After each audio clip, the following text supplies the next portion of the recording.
the Evolution Security Podcast.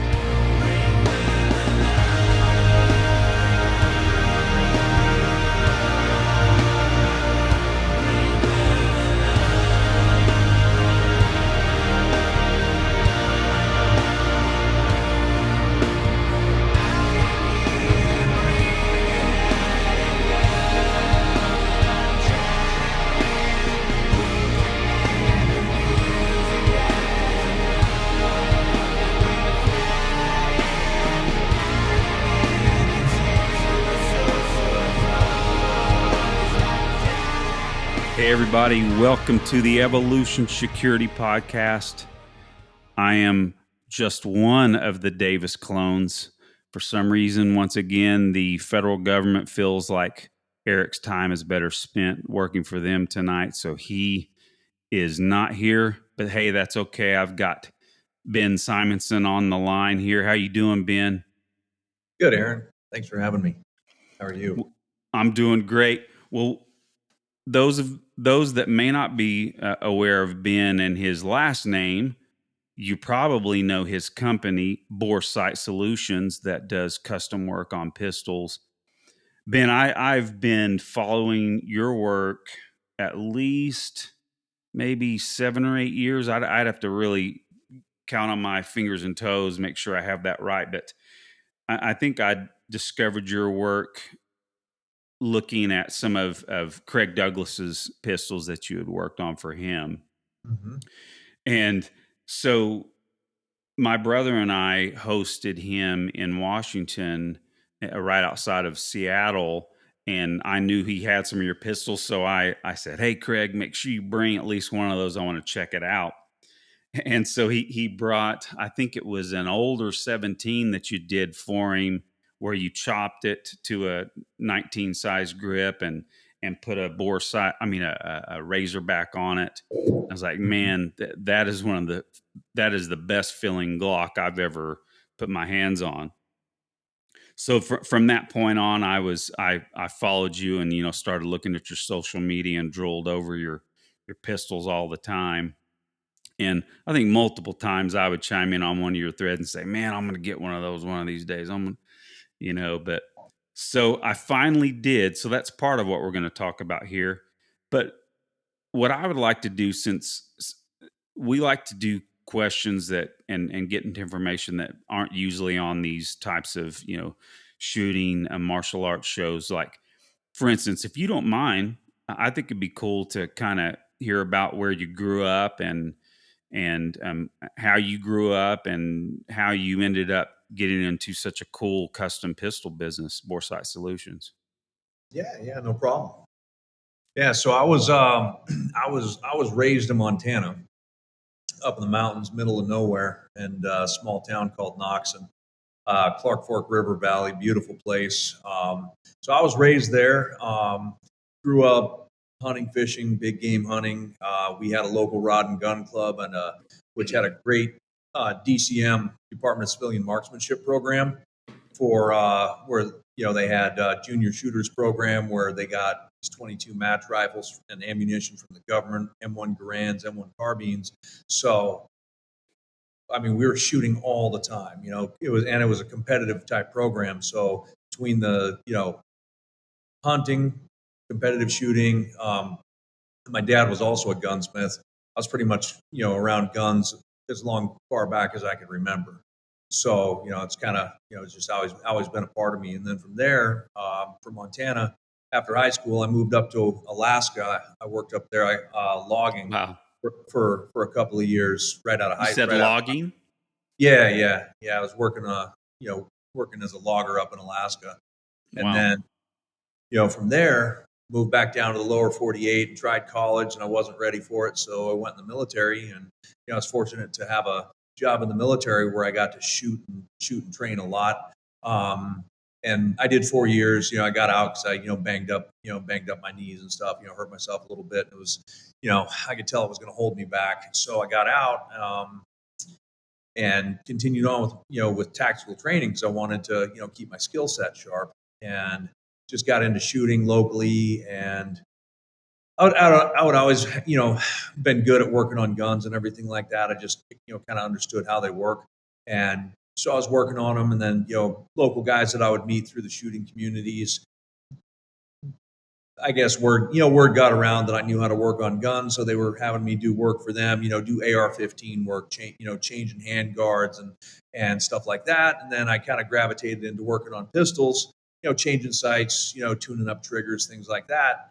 And, but at the time when I was shooting and training, I was not using Glocks or anything polymer because I kind of like the older style guns, like the classic guns. So I had 1911s, Browning high powers, and I was using those in the training classes because I love them. They're beautiful guns, but I could tell I was kind of at a disadvantage, because like the Glock guys they weren't really having malfunctions and they were reloading half as often. And I mean, yeah, let's say the 1911 was more accurate, but you really only notice it if you slowed down and took a time for a precise shot. Otherwise, with combat accuracy, I guess if you call it, you really couldn't tell the difference, when you were in a Mm-hmm. hurry. So I was like, you know what? And I was it was funny because I was kind of prejudiced against Glocks just because they were plastic, they weren't real Mm-hmm. guns. And so after seeing that's what everyone else was using, and I was kind of at a disadvantage, because I was, lower on ammunition, capacity and everything like that. I was like, you know what, I'm going to try this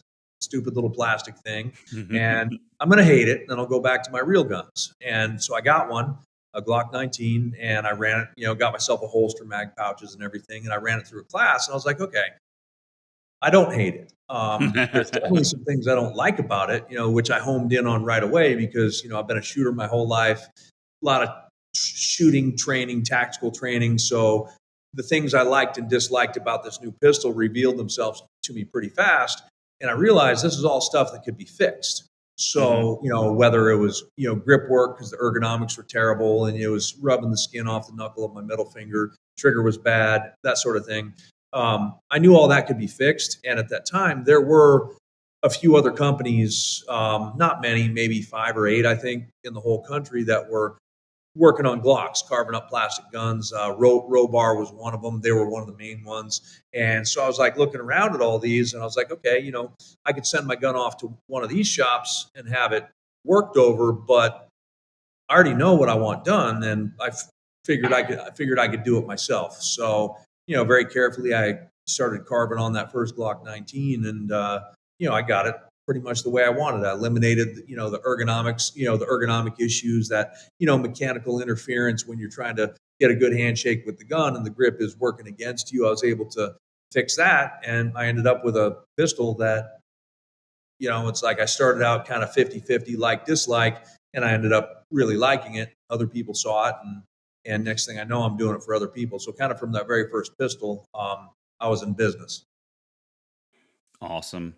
Well, you definitely created a mark for yourself because I still don't we can get into this later, but I still, when it comes to a true working pistol, we're talking about for practical purposes, for protecting yourself, for training, etc. Your pistol work is as good as it gets, in my opinion, and a lot of other people's opinion. Let's take a minute to talk about our sponsor, Origin. Origin is growing and expanding exponentially, making all their products in the USA without compromise. Of course, they make the best jiu-jitsu gis on the planet, no question. But they have products for the everyday person. Check out their 100-kilo hoodies. I've been wearing my Path hoodie almost nonstop, and Aaron loves his new zip-up version of the kilo hoodie. Both are unparalleled in warmth, stitching, and quality. Need blue jeans? Check out the Delta 68 jeans. Strong yet soft and super stretchy. Made of a cotton poly spandex blend, which is light and stays cool and dry. These jeans are named after the brave Mekong Delta Navy SEALs who traded their issue uniform pants for tougher denim blue jeans to get the mission done. Origin has also disrupted the hunting industry with their new line of nano wool base layers, body lock, stow jackets, and their Novalock insulated jackets, all in the new innovative Raptor camo. If you need jiu-jitsu gis, Jocko supplements, or any of the products mentioned, go to our show notes and click on the affiliate link and use EvoSec10 at checkout. Now back to the show. For the audience, I've probably talked about this a couple of times. So long story short, I had been looking at your work for quite a while, but it's not the cheapest work out there either, right? So you just kind of you bide your time and scratch up some coin and decide what you're going to do, and then there was another company, a great company. I'm not going to mention their names because I went with you instead, but I had been talking to them about a custom pistol, and they do laser work, right? And I'd like to talk about that a little bit too. But and they told me, oh yeah, we can do this for you, we can do this for you, we can do this for you. And I call them up to make an order, and they start telling me what they can't do, which was all the stuff I really wanted. It was just kind of weird, and no kidding. Right off of that phone call, I said, man, I'm getting on Boresight Solutions, and I'm going to send this to Ben's group there. And that very day I emailed, I put in an order, and you called me or emailed me right away and asked me a few questions and wanted to make sure, I knew what I needed to know about the process and all that. I mean, it was just instant, great customer service. And so I started that process because this was a just a Gen 3, which is actually, I think, my favorite Glock. But I've got all kinds of parts for them, just a big stack and bin full of Gen 3 parts. But my father-in-law had this pistol in his closet for 10 years, 0 shots fired through it. So I got a hold of it, and I said, man, I'm going to have this customized. And so your group did the work. This is the Duty series that you offer.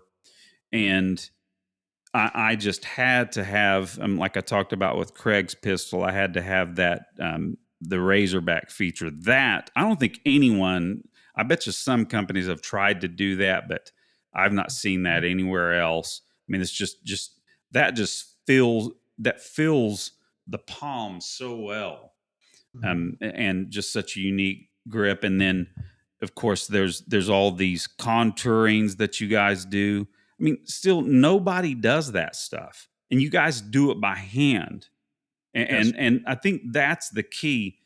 And that, I mean, long story short, I mean, I think again, a lot of the listeners have heard me talk about this, but I ended up getting one of the new Holosun EPSs on there, which I'm liking quite a bit. And Overwatch flat face trigger, and I've got a Ghost edge connector in there that kind of makes it almost like a short double action smooth pull. It's pretty cool. It completely eliminates the stacking that people don't like about Glocks, especially. Glock triggers don't matter that much until you go out to 25 yards, and then all of a sudden they matter a lot. That's for sure. But so that is that kind of brings me to the point to where, like I was saying, the difference between, there's real pretty fancy Glocks out there, but for the most part, you probably don't want to, they're case queens, or safe queens, excuse me. I'm thinking of guitars. We call guitars that people don't play, we call those case queens. So, you've got your safe queen pistols, but yours are not that. But what do you, when it comes to the laser stuff, see, any of the laser grips that I've tried, that again, they look really cool. You can do anything with them, but they never have enough grip that I've felt. And it just seems like you would have to have such a deep cut with the laser. I don't know how hard that is to do on a Glock, but what are your thoughts on that trend of some of these companies doing laser work and again, compared Yeah. to the great care of handmade, et cetera, that you guys do? Yeah, that's a good point, because I mean, there's something out there. There's a company out there working on guns for every need and taste and style and budget, and that's great, because some people want safe queens. Some people want Gucci guns where the slide's been milled to Swiss cheese and you've got a gold barrel in that and everything else. Like, there's nothing wrong with that. It just depends on what your priorities are. Mm-hmm. We build fighting guns. We build hard use self defense guns where everything is chosen for a reason. There's a lot of parts and things that we won't put in our guns and that we strongly recommend against. Everything has a reason that that we can articulate of why we do it, and there's certain things that are popular that we won't do because it's detrimental to the reliability or the longevity of the gun. But going back to the lasers, like I was saying, there's something out there for every style and taste. And I think, like, if you're looking for something that's very aesthetically appealing, like a design, a very uniform design, or you want a specific design, like a picture or something, or an image engraved into your frame, you can't beat that. You can't beat the laser for that, because you simply can't make it that good by hand. What with the laser, though, I agree with you that in terms of traction, in terms of grip traction, lasers just can't compete with a good deep hand embossed stipple job, like most shops still do. I mean, I think the majority of shops out there that carve up these plastic guns still do it, by hand stippling, and it's very time consuming, and you don't get quite as pretty of a design as you do with a laser, but you get a more effective, rugged traction. And the reason for that is really simple. Is so you got the surface of the plastic, right? The surface of the plastic grip. And with the like a stipple job, when you're hand embossing that pattern into the plastic, dot by dot or square by square, you've got the surface of the plastic, and you're pressing that pattern in. That very high temperature pattern presses into the plastic, and it liquefies the plastic. And it presses the pattern into the plastic. So that plastic that's liquefied doesn't go further in, it doesn't go to the right and the left, it blooms out around the tip. So with hand stippling, hand texturing with a soldering iron, you get the pattern that presses in, and you get that plastic that's displaced that blooms out a little bit. Okay, that makes sense? Oh yeah. With a laser, so when a laser burns the pattern in, that plastic that would normally be displaced by the heated tip, that when you're branding it into the plastic, it burns the pattern in, and that plastic turns to smoke and it's lost. So with laser, you only have a pattern that goes from the surface inward, and you're losing that plastic completely. Whereas with like a hand stipple job, the pattern goes in, the plastic blooms out a little bit, so you get that reverse effect, which just gives you more traction, and you're not losing frame material that way. Wow, I never thought of it like that. So that's really cool. Mhm. Now, when it comes to your pattern, again, it's unique in the custom Glock world. Now, and it used to. It's interesting enough. Like you do smaller textures, of course, larger textures. It seems like I got the rough texture, which is the larger texture, right? Is that your most popular? Just curious. Well, okay, so at any period in time, like over the last, because we're in our 21st year now, so Oh wow. at certain, like, it's evolved steadily since the very beginning. And when I started doing it, I was the only one doing it at my shop. I mean, it was just me at the shop. And later on, I hired people, and now, like, I've got two guys that work with me, and they're absolutely fantastic. So between the three of us, we can do a lot more, frames and guns in general than we could when it was just me. But anyway, over the last 20 something years, when I started out, I started out doing a fine point texture where it was a very fine, tight grain texture. And it was grippy, but it was prickly and it was scratchy, and sometimes, and it would also wear down quickly. So we've got a policy, and I may have mentioned it to you back when we were building your gun. Is we expect our clients are shooters. Half our customer base are law enforcement, so a lot of these guns see duty use, and on a duty gun, the outboard side of the gun just gets beat up because it's exposed to everything, seatbelt friction, going through doors, whatever. It's a rough life. But our clients in general are shooters, and they're out there using these things and wearing them down. And so we've got a free cleanup and retexture policy where, if you wear the grip down, it gets worn out where it's not as grippy as it used to be, or just as grippy as you like, we'll clean it up and retexture it for you at one time at no charge. It's basically getting like a free stipple job on top of the one that you already got. Awesome.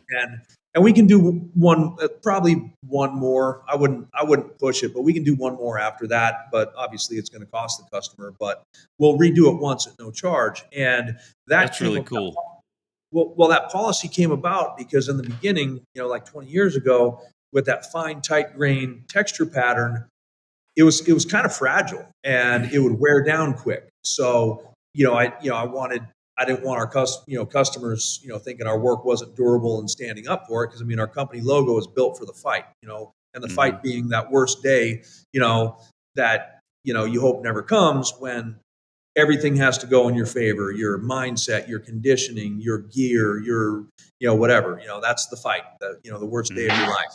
And so I didn't want our stuff to be the weak link in that equation of the good guy going home to his family. So I came up with that policy. But I also realized that, I got to figure out a way to make this last longer and be more effective. But also the flip side is the benefit of having so many clients that are shooters. We get a lot of great feedback. I got tons of clients that are, way better shooters than I am and shoot a lot more. So we're getting feedback nonstop from all over the country from people that really, know what they're talking about. So all that feedback goes into the pot and kind of gets distilled, and what comes out the other side is a continuously evolving and improving product. So, you could probably find it like on our social media, but over the years, the texture has evolved from that tight grain pattern to a little bit of a wider pattern to, kind of like a ragged geometric to like a tight fishnet to a wider fishnet, kind of like what you have now. And that's kind of proven to be more effective, more durable. We're cleaning them up and retexturing them less often. And also there's like a couple of, I know I'm skipping all over the place here. That's you're fine. It's great. I'm like, squirrel. No. It's great, buddy. But so people say, stipple jobs, they're uncomfortable, they're scratchy, they rub my skin. Yeah, they certainly can be. And ours back in the day was, it could be uncomfortable against your skin. So we came up with like this carry texture, which was, sharp on the front and back, medium or fine on the sides for comfort. And then as it evolved, that carry combo became less and less necessary, because like the stippling in the plastic, it can provide traction by two ways. And this is just my thoughts on it. The fine pointy grain, when you grab and squeeze it, it digs into your skin with those points. And that's scratchy. That can be uncomfortable. Or that wide fishnet pattern like what you have, which represents our newest work, when you grab and squeeze, your skin presses into those voids in the grip. So instead of the pattern digging into your skin is pressing into the pattern. And when you open your hand, it looks like you have, crisscross patterns of fishnet in your hand, but it doesn't hurt. It's not scratchy. It's just very effective. So that's kind of the evolution of the pattern. And so what you have now, everything we do looks the same, but if someone wants sharp, we leave it a little more raw when we finish texturing it. If someone wants medium, we'll sand it down a little bit. And it's not like a 360 sand down. We'll sand down at the friction points, like where the web of your hand, because the gun seesaws there. So if it's sharp there, it's going to chew you up. The same thing on the inside of your middle finger. It's rocking against that. On the draw, you got the, outboard corners of the frame, so we'll take the outboard corners down so your hand is rotating in and out on the draw. It's a little less aggressive, or even taking it down to fine, we just sand it down a little bit further to make it fine texture, but the texture does all look the same. Interesting. Well, and one of the things you said to me in our little bit of back and forth as I was placing my orders, you said, "Well, I'm glad you waited because our stuff's way better now." So True. 100%. which I mean, I've even like I said, I think I've really only known about you guys since I started kind of training a bit under Craig, like a lot of people. But I mean, you can go down the list. I'm standing there next to Tom Givens, and he's got one of his on, and there's I took a class from Scott Jadlinski. I think that the whatever his Walther is, it's escaping me right now. The PDP. I PPP. think the one he was using the other day had some of your work on it, Yep. and then Annette Evans. Cecil Birch. I could probably name a bunch of people if I really thought about it for a bit. But Yeah, you know, it's a small world. I mean, once you get into the level of like that kind of rarefied air of guys like Tom Givens and Craig Douglas and whatnot, it's a small world. It's like we all mhm. know each other. We train with each other and everything. So, but yeah. Well, so what I'm kind of interested in, because I mentioned a couple of things. You've got, from what I see on social media, pretty crazy gun collection. So maybe we can talk about that in a little bit. But before we get into that, since you're known mainly as the Glock guy, and M&P you do, and Sig also. But what is your preferred carry these days? Anymore, I mostly carry a Glock 48. I've been a Glock guy for over 20 years now, and I love guns. It's like you said, I got a decent collection and all different kinds, so I kind of got my pick. But I think it's it's still a Glock world. I mean, there's other good guns like Sigs and Walthers. They're great guns, but Glock has just been the bread and butter mainstream staple for so long. Hmm. For me, I've got more reps on a Glock than anything. I've got more mechanical experience on a Glock with anything. So it's just what I'm used to, and I just kind of have this innate trust for it. Hmm. So my main gun for years was always like a Glock 19. That was my go-to, but now it's a Glock 48. And I use those Shield Arms 15 round mags. So basically, it's like a skinny Glock 19. Hmm. Hmm.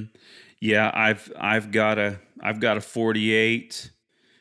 Which, yeah, when that came out, it's like, man, it's a single stack 19.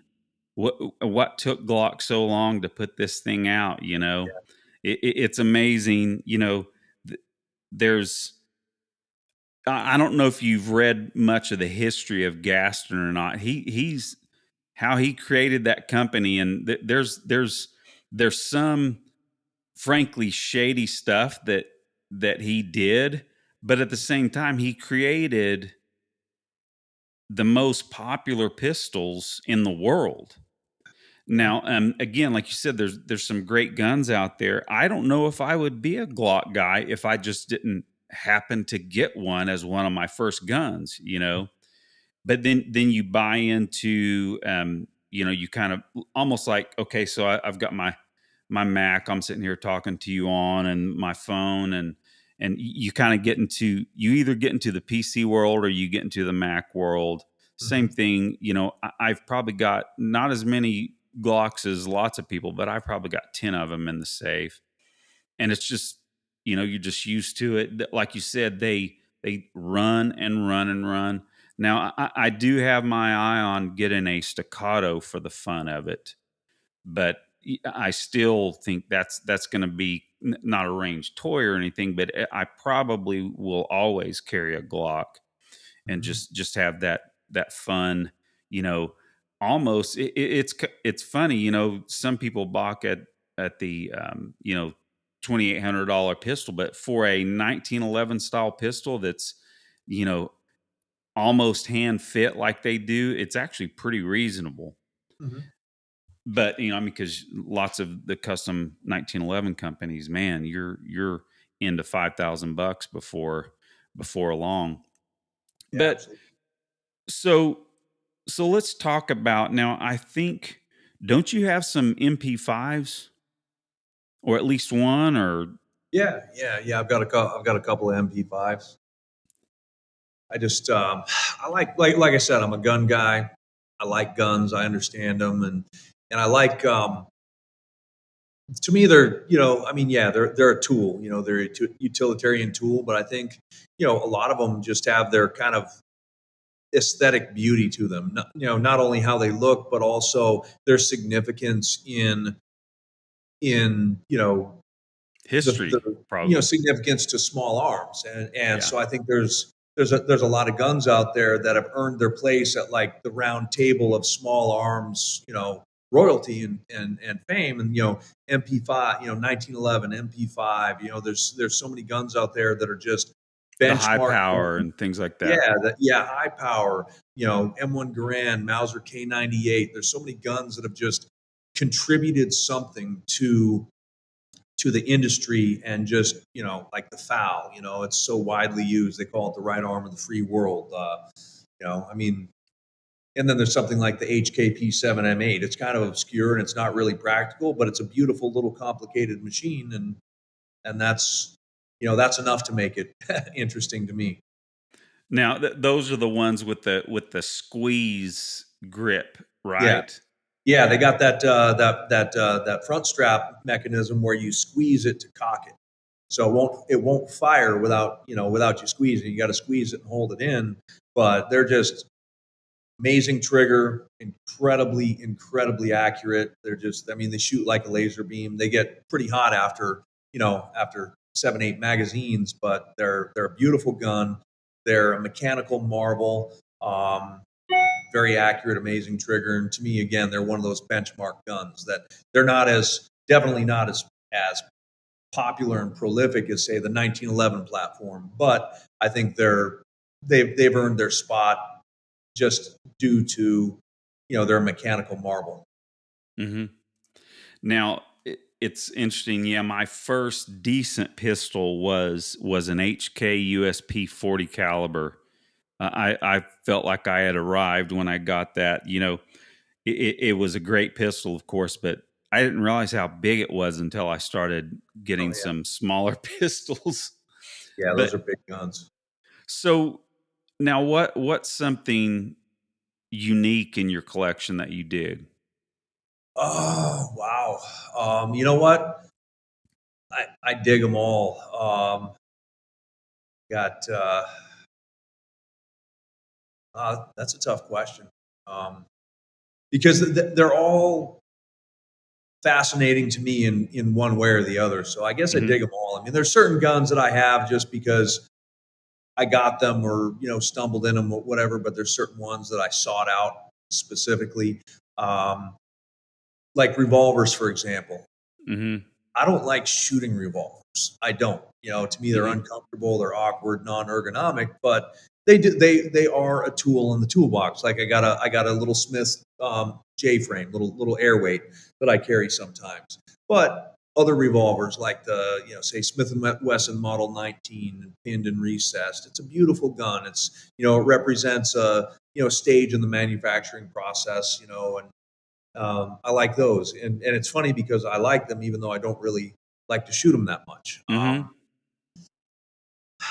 I love HKs. You know, I've got quite a few of those. I mean, aside from the MP5s, I've got, you know, 7M8 and some other ones. Sig P228s. I love those. They're basically kind of like the Glock 19. You know, like a before the Glock. They were like the Glock 19 equivalent before the 19 came around. You know, compact, 15 rounds. Obviously, they're a lot more refined and complicated than a Glock, but they kind of filled that niche. And they're a beautiful gun. They shoot amazingly, and I like those too. And then I also like I guess what I really got a soft spot for is wood and steel guns, like older Mm-hmm. wood and steel guns, M1 carbine, Garand, Mausers, things like that. I really like those too. Awesome. Now it's interesting when it's kind of like when someone asks me what my favorite guitar is. I've got quite a few. You can't see all of them in the camera, of course, but I have a real hard time choosing which one I would say is my favorite because there's different, like you said, they fit a different reason for even owning them, Yeah. right? You know, this Hold on one this second. go ahead, buddy. Hey, son, I'll call you back. Go ahead. Awesome.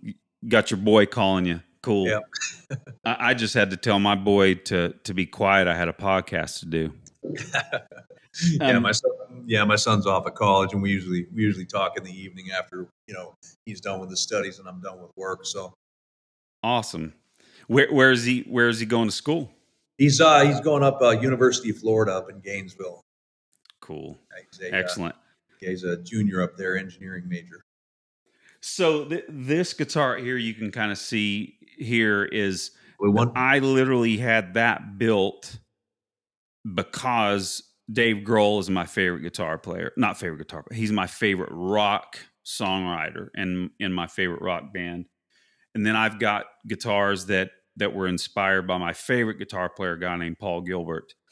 And then, but I can't pick which one that's my favorite. Sounds very similar to your situation. Now, for this kind of brings us to one of my fun questions, which is, and this sometimes stumps people. One time I stumped Mike Seaclander on this, and so sometimes I warn people about this. But man, what are your favorite 3 bands and or musicians?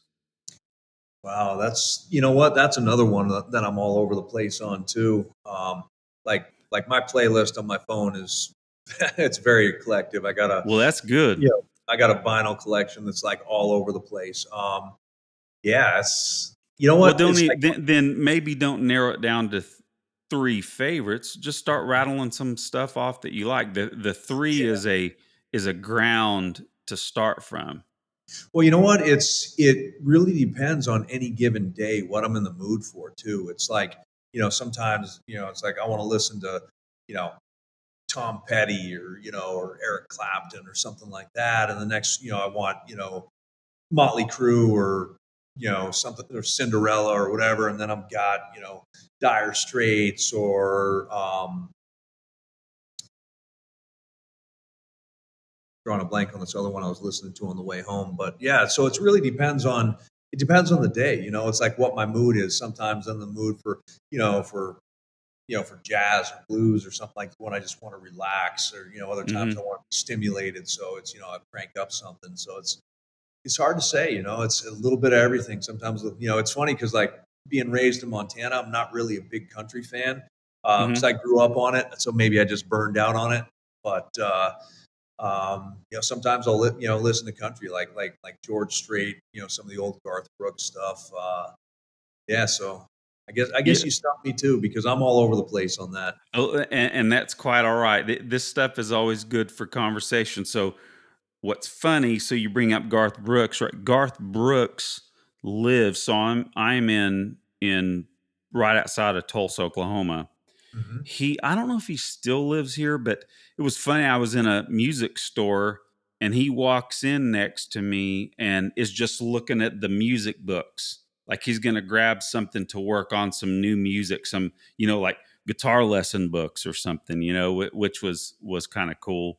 That is cool. But yeah, so when you say country, now I used to despise country.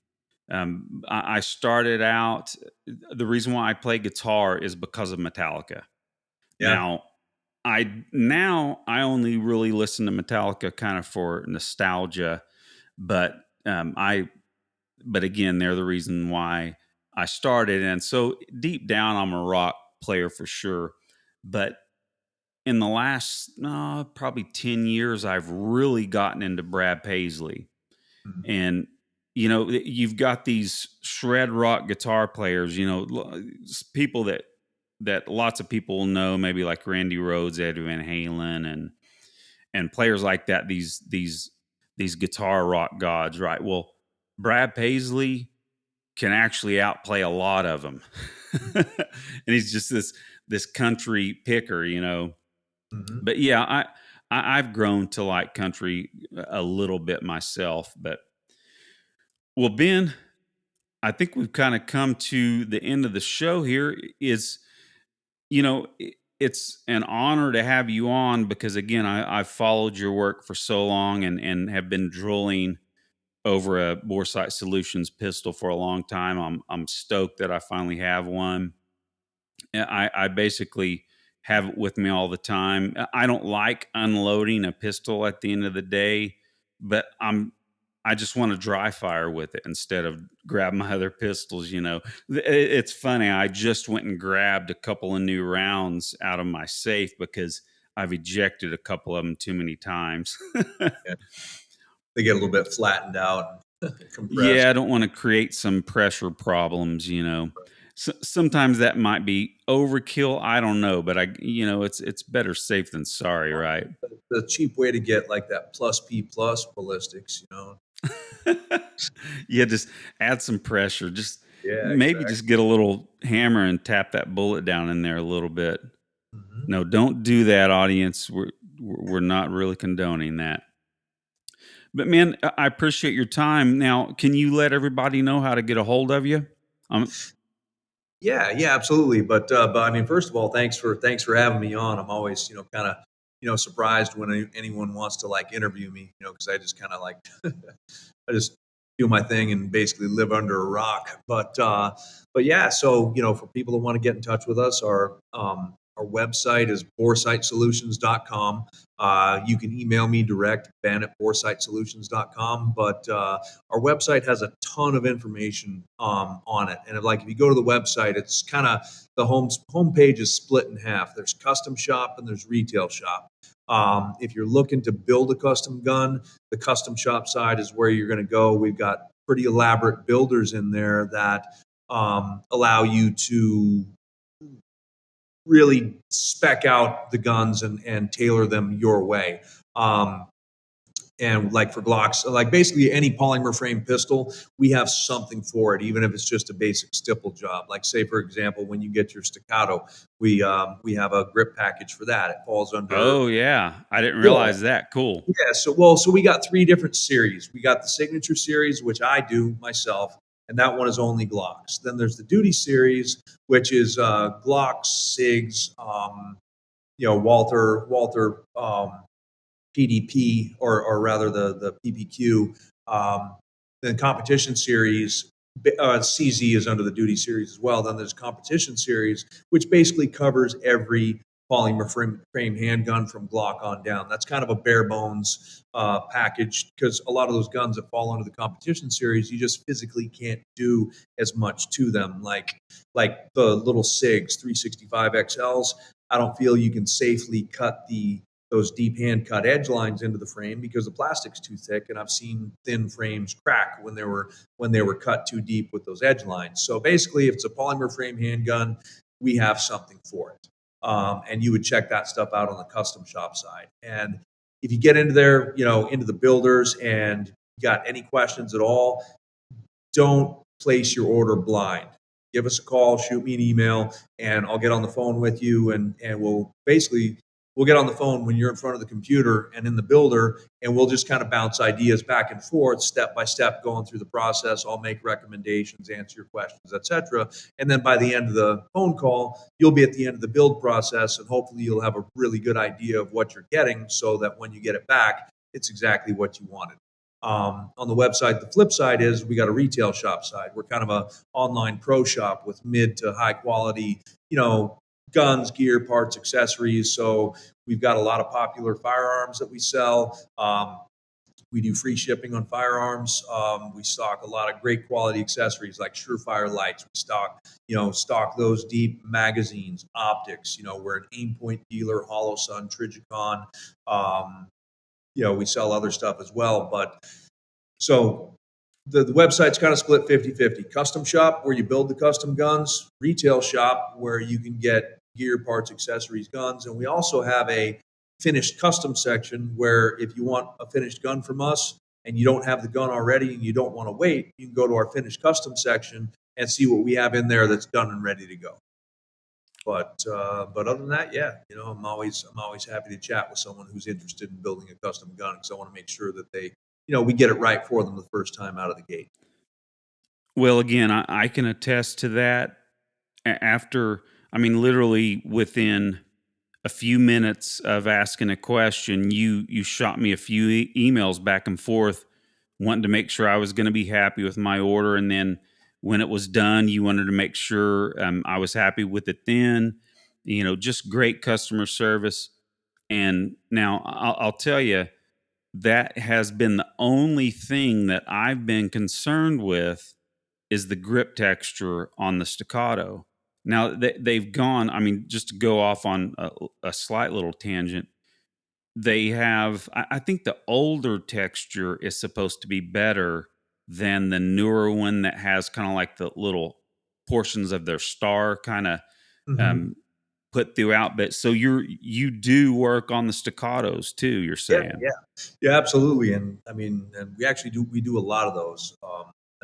We got a pretty steady stream of the 2011 and staccato type grips coming through, because it's just such a popular gun. And and also there's other custom shops that are, I guess, they don't want to do the plastic work because they're more focused on the metal work and the fitting. So there's a lot of shops that subcontract their grip work out to us. So you can find our grip work on other custom shops, guns as well, and you can order it right through them.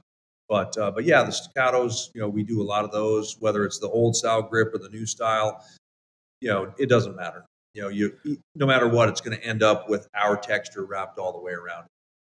Wow. And yeah, that gives me something else to add into my staccato budget, because that sounds great. Now, well, it's been fun, Ben, and when you say you're surprised when people ask you to come on, it to me, your information and what you do is really important, especially to people that need to use their pistols. And so your story, I love hearing your story. And again, we like to get people out there and questions out there that may not get pulled out as much. Yeah, right. sure. So it's awesome that you came on, and man, I really appreciate your time. And I'm sure this won't be the only Boresight work I'll have done. Like you'll have my staccato sometime soon. Ready when you are, man. Thank you. All right, Ben. Well, thanks for your time, buddy, and you have a good evening. All right, you too, Aaron. Be well. All right. Bye-bye.